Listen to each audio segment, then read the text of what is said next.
It's Tuesday, August 17th, and this is your daily devotion. So I'm going to read you a summary of a book that I will see if you have read.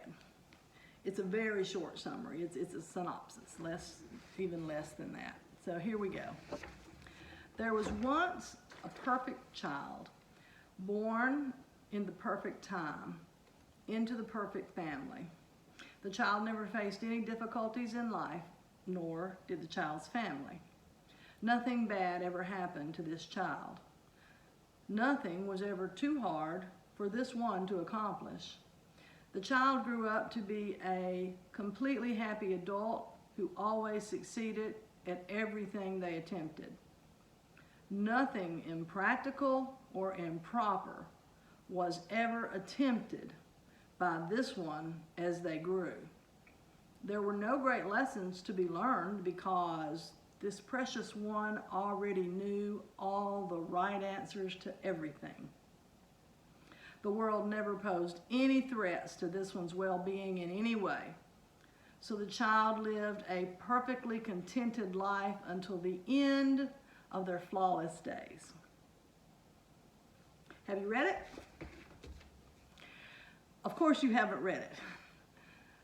That story would never sell a single copy. Not only is it incredibly boring, not one person on the earth could relate to that story, to that person. In fact, no author who had any sense at all would ever write such a book. All the great stories have struggle or at least problems to be solved, lessons to be learned, mistakes that are made and then hopefully overcome. But if not overcome, we look at the whole scope of human interaction and what we can learn from it and how we relate to it. Think of all the great stories. Think of your favorite movies. Think of the best books. Think of the Bible.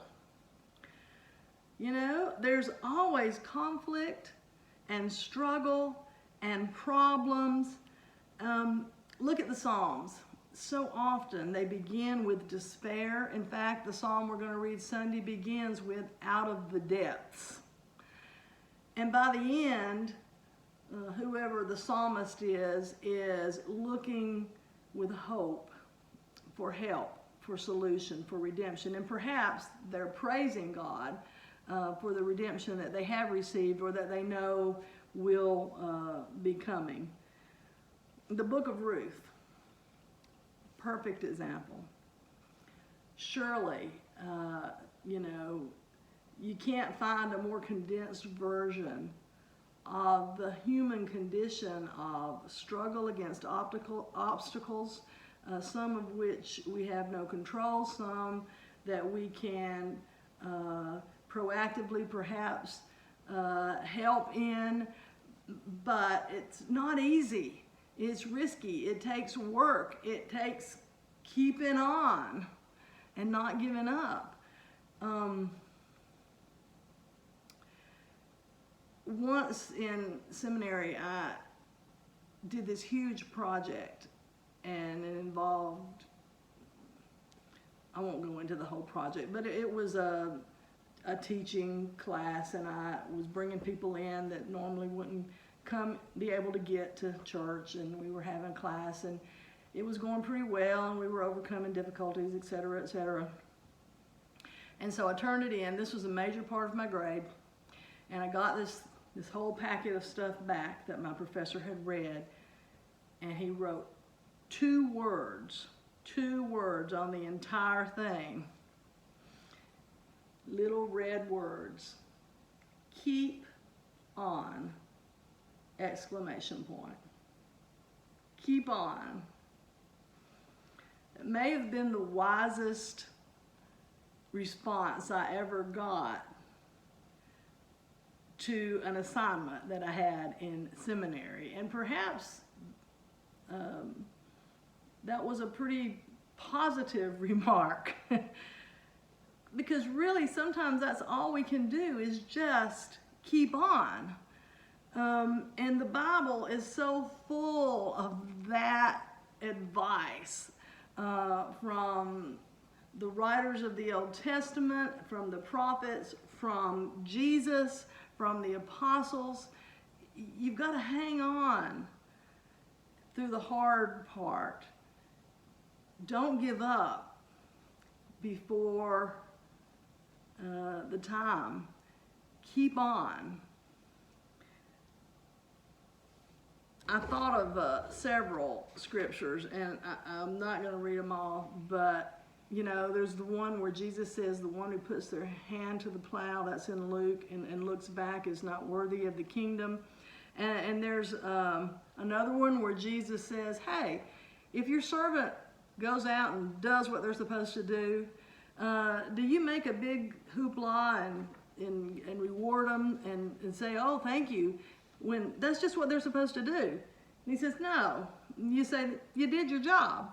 And what Jesus is saying here to his disciples, if you read it in context, is, and it's in Luke 17, 7 through 10, keep on. Do your job. Love one another. Love God. Seek the kingdom first. And keep on.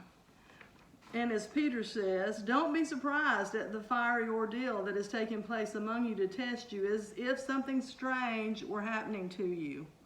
And that's in 1 Peter 4:12. Keep on. God's got us.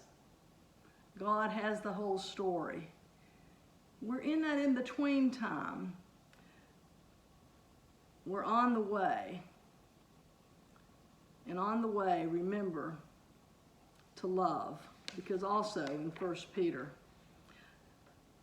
4:8, above all, maintain constant love for one another, for love covers a multitude of sins. Have a great day.